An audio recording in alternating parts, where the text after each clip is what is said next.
Welcome sa Dries TV. Kung interesado ka sa ganitong news, huwag kalimutang isubscribe ang ating YouTube channel. Maraming salamat! Welcome back again sa ating YouTube channel mga Kimpaw. And sa update natin ito ang pag-uusapan natin ay tungkol sa mga importanteng kaganapan kina Kim and syempre kay Paula Avellino. Pero bago po ang lahat, maraming salamat sa inyong patuloy na pag-support at pagsubaybay sa mga daily update natin. Kaya naman bilang pasasalamat, narito po ang ilang napili kong komento patungkol ito sa naging previous update. Unang komento mula po ito kay Ginang Alice Mantak. Sabi niya kahit napanood na sa Prime, dapat din napanoorin ang The Alibay dahil may mga eksenang di ipapakita sa Prime na sa Free TV nila mapapanood ng kompleto para lubos na maunawaan ang kwento dahil sa Prime ay pinaiksi ang kwento. Kaya naman siguro di nag-update ang Kim Pao na magkasama sila sa ngayon ay dahil di naman sila ang magkasama sa ginagawang serye sa France kundi si Nadine. Kaya iwas muna siguro sila sa post na magkasama. Pag natapos sa siguro ang serye ng dalawa, ni Pao at Nadine, baka tsaka sila magpo-post. Maraming salamat sa komento, Ginang Alice Mantak. Tama po kayo dyan. Marami po na eksenang hindi natin napanood sa Prime Video and buong-buo nating mapapanood yon dito po sa Free TV.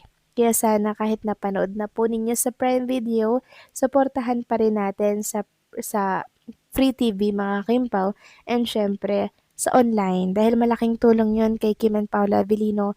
Sa kanila pa rin po magpi-feedback yung mga review or comment or yung magiging status ng kanilang programa dito po sa prime time. Tungkol naman dito sa ginagawang project ni Paula Avellino, may point po kayo na kaya hindi sila nagpo-post na together sila dahil syempre ang may project ngayon ay si Nadine at si Paulo. So possible na magkaroon ng impact yun, 'di ba, sa series na ginagawa or movie ni Paulo at Nadine kaya iwas muna silang dalawa na maglabas po ng video or picture together. So maraming salamat sa komento, Ginang Alice Mantak. God bless po sa inyo at mabuhay kayo. Next comment naman mula po kay Ginang Norma Dayag. Sabi niya, Dries TV Good PM, how is our idol? Kailan sila uwi dito sa Pinas? Miss na miss ko na si Kimi. May happy builders. Kamusta na silang dalawa kaya? Kailan ba sila uuwi? There's even na napapanood ko sa Prime Movie, still panonoorin ko kasi may mga scene na di nakita sa Prime Video. There's TV doon sa France ay walang pinapansin sa kanila kaya lang na-miss na namin silang dalawa. God bless KP and all their legit bloggers, fans, friends, seniors, and Aki. Maraming salamat sa komento, Ginang Norma Dayag. So wala pa pong konfirmasyon kung kailan ba talaga makakauwi eksakto si Chinita Princess. Pero parang nabasa ko na malapit na po siyang makauwi dahil malapit nang matapos yung 2 weeks training niya dito po sa ibang bansa. Huwag kayong mag-alala, Ginang Norma Dayag, malapit na pong bumalik si Chinita Princess. Siguro mauuna lang po ng konti si Chinita Princess. After po nun, si Paula Avellino naman po yung uuwi dito sa Pilipinas. Kailangan kasing matapos yung mga eksena nila ni Nadine Lustre sa France bago po sila bumalik dito po sa ating bansa. So wag kayong mag-alala, malapit na po silang umuwi para naman sa Kim Pao World Tour. So maraming salamat sa komento, Ginang Norma Daya. God bless po sa inyo at mabuhay kayo.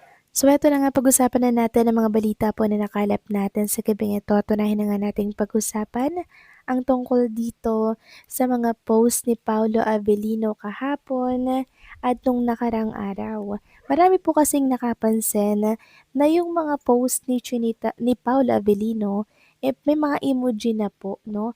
Merong mga nagsasabi na hindi kaya si Chinita Princess ang nagpo-post at gumagamit ng account ni Paulo kasi si Kim po talaga yung mahilig maglagay ng mga emoji sa kanyang mga posts or pwede ring malaki talagang impluensya ni Kim Cho dito kay Paulo kasi kung ano man po yung natututunan niya kay Kim talagang nadadala niya hanggang dito sa social media. So dalawa lang ang bilang niyan, impluensya or si Kim ba ang gumagamit ng kanyang social media account. Samantalang next topic naman, pag-usapan naman natin ang online viewers ng The Alibay kanina. So hindi ko po kasi na-screenshot yung pinakang peak views ng The Alibay kasi ang nadatngan ko ay 206K online viewers. Pero parang pumalo ata to ng 228K pataas.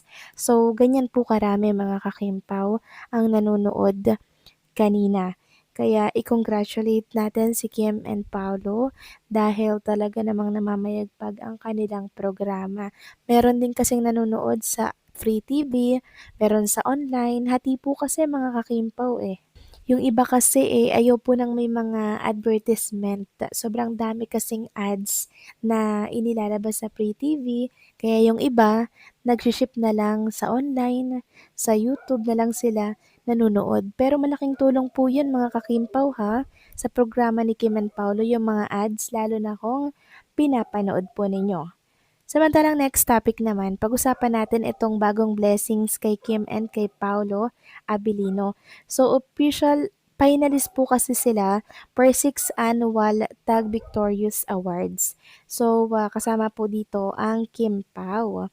Sabi nga dito, Filipino-American community in Chicago proudly present the official finalists for the 6th annual Tag Victorious Awards. So category Tag Best Love Team, Ashtress, Don Bell, Dasbia, Prancet, JM Piang, Kyrene, Kdelex, Kim Pao, Anjan, Rabgel at Welbia. So, ito po mga kakimpaw yung mga finalists. So, paano po ba bumoto? Sabi nga dito, vote for your tag Best Love Team. Punta lang kayo sa patreon.com tag Media Chicago Shop. So, ayan po mga kakimpaw.